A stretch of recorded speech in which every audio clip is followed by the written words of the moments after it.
how is it that humans came to consume caffeine and why caffeine exists in nature. Tasted awful, able to do more work. What we know about the existence of caffeine in nature and what the existence of caffeine in nature and its effects on other animals tells us about what caffeine does in humans. Because as I alluded to earlier, what caffeine is doing for us is not just making us more alert, improving our memory, improving our reaction time, and so on. It's actually acting as a powerful reinforcer of experience. And it's acting as not just a powerful reinforcer of the caffeine-containing drink that we drink, but also the mug that it's contained in, plus the person that we might be sitting across from when we consume that caffeine, and so on and so forth. If it's a little bit hard for you to conceptualize what a reinforcer is and why I'm calling it a reinforcer, let me spell it out in 3 specific ways. We often hear about the word reward, and we think, okay, if we do certain things and we like the outcome, then those certain things are rewarded, right? If we're doing something, we receive praise, the praise is the reward, and therefore we are more likely to do that thing in the future. In fact, a lot of parenting is like that, and a lot of life is like that. However, when we hear the word reward, we often think about something that feels good to us. And certainly if we've worked hard and we get some praise, that's natural for the praise to feel good to us. Or for instance, if we work very hard and we get a certain outcome, a trophy, a financial outcome, a degree outcome, recognition, etc., all of those can act as rewards, but those are all conscious rewards. We are aware that they are happening. Reinforcers are a little bit different because the word reinforcement can apply to conscious rewards of the sort that I just described. But there are also many ways in which caffeine stimulates the release of chemicals in our body that act as reinforcers, but those reinforcers are subconscious. That is, we are not aware that they cause this preference for the activities that cause their release. So the study I'm about to describe beautifully, I believe, encapsulates how is it that humans came to consume caffeine and why caffeine exists in nature, and the powerful effects of caffeine as a reinforcing agent, both in animals, insects, and in you and me. And the title of the paper is Caffeine in Floral Nectar Enhances a Pollinator's Memory of Reward. Keep in mind that caffeine is made from plants. Some of you will say, duh, but I think some of us don't realize that the reason why there is caffeine in coffee is because coffee comes from a plant. It's a coffee bean. Certain teas, which of course are plants that people brew, caffeine is contained in those teas, such as yerba mate.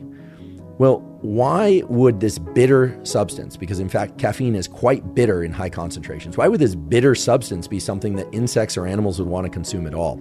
It turns out that in most plants, caffeine is present in small enough quantities that insects and other animals, and in fact we, can't actually taste the caffeine. If I were to give you a little bit of pure caffeine, yes, it would be a stimulant for you, but you would say that it tasted awful. It's in a category of compounds that would strongly stimulate the bitter receptors on your tongue and would make you cringe and pucker and essentially walk away from whatever it is that contained that caffeine and from the experience that contained that caffeine.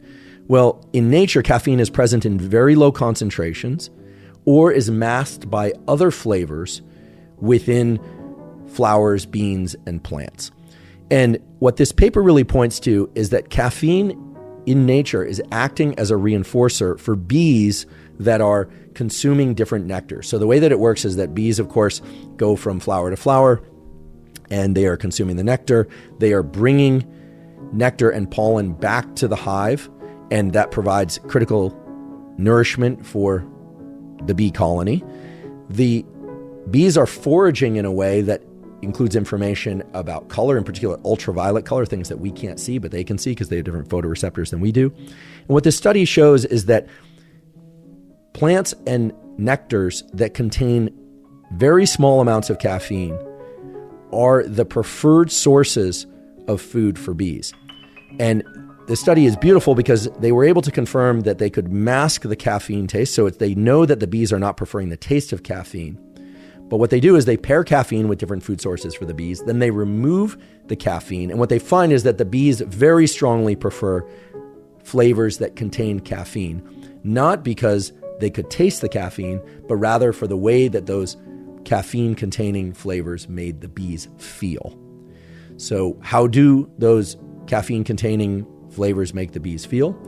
The same way that they make you and I feel, a little bit more alert, and thereby able to do more work. For the bee, the more work is the consumption of more food, which then has a further reinforcing effect.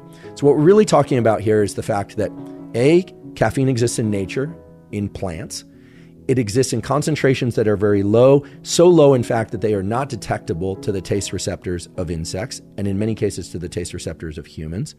And of course, there can be high levels of caffeine in a plant, but if the plant also contains compounds that mask the flavor of caffeine, well then, those plants are going to essentially be even stronger reinforcers for the flavor of the plant. Okay, so now we're talking about strong flavors plus strong neurostimulant effects of caffeine. And the most important point here is that all of these effects of caffeine are subconscious. It is not because the bee or you likes the taste of caffeine. In fact, most people, when they take their first sip of coffee, they find that it tastes bitter and kind of noxious. They don't like it. You may not even remember that because it happened so long ago, and because caffeine is such a strong reinforcer that very quickly you come to like the taste of coffee. You might even come to like the feeling of your mug in your hand. You might even come to like the smell of coffee, and so on and so forth.